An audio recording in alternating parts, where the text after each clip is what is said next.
ঈমান যার নাই, তাকওয়া যার নাই, আল্লাহর বন্দিগি যার নাই, তার এক পয়সার কোনো মূল্য নেই। এজন্য আমার স্পষ্ট কথা, গায়ে লাগুক নয়তো ফিঠে লাগুক, হাড্ডিত লাগুক নয়তো চামড়াত লাগুক, সেজদা যার কপালে নাই আমি তারে মানুষ বলতে রাজি না। আমার দৃষ্টিতে সে কোনো মানুষ, সে জন্তু জানোয়ারের কোনো আইটেম হইতে পারে। সেজদা যার কপালে নাই, আপনাদের যার ছেলের কপালে সেজদা নাই, আপনাদের যার মেয়ের কপালে সেজদা নাই, সে মানুষের কোনো আইটেমে পড়ে না। মানুষের এই শরীরের গঠন আল্লাহ তাআলা বানাইছেনই শুধুমাত্র ইবাদতের জন্য, নামাজের জন্য, সেজদার জন্য। স্পষ্ট তাফসীর আছে।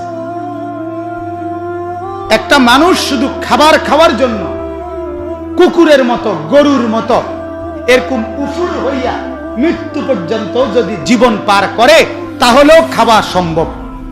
কথা বলেন না?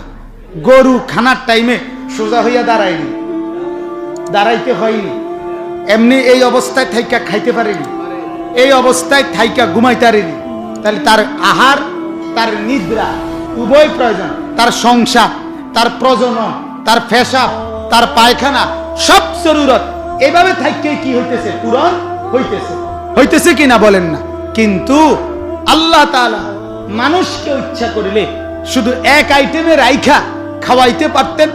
মানুষ মানে যদি হইতো খানা, ঘুম যাওয়া, পেশাব পায়খানা করা অথবা নিজের যৌন তৃপ্তি পূরণ করা, এটার নামই, তাইলে এরকমই চলতো। কিন্তু আল্লাহ তাআলা বলেন তুমি দাঁড়াইতেও পারো, তুমি বসতেও পারো, তুমি উফুর হইতে পারো, তুমি শুইতেও পারো। চার রকমে বান্দা তোমাকে কেন বানাইলা? চারটা আইটেমে তোমাকে নামাজ পড়তে হয়, দাঁড়াইতে হয়, রুকু দিতে হয়, সেজদা দিতে হয়, আত্তাহিয়াতুর জন্য বসতে হয়।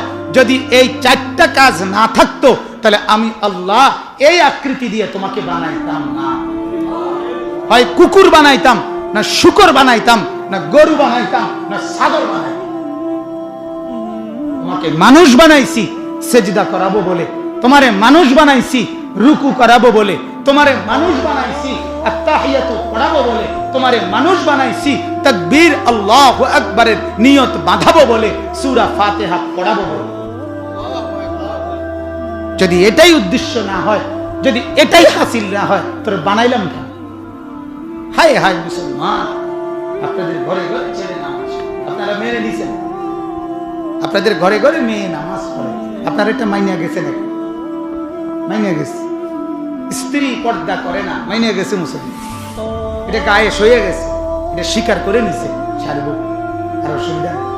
এখন এই নাফরমান নিয়ে খায়, ঘুমায়, আপেল খায়, মালটা খায়, চা খায়, বন খায়, নাস্তা খায়, হাসে, ফুর্তি করে, বুঝাই গেল, মেনে নিছে। কি করছে? কথা বলেন না কেন? মাইনা নিছে, অসুবিধা নেই। যদি মুসলমান ইমানদার কলজার মধ্যে থাকতো, আখিরাতের ভয় থাকতো, কবরের ভয় থাকতো, তো মুসলমান তার রুহ যাওয়া পর্যন্ত, নিঃশ্বাস যাওয়া পর্যন্ত এটা মেনে নিত না।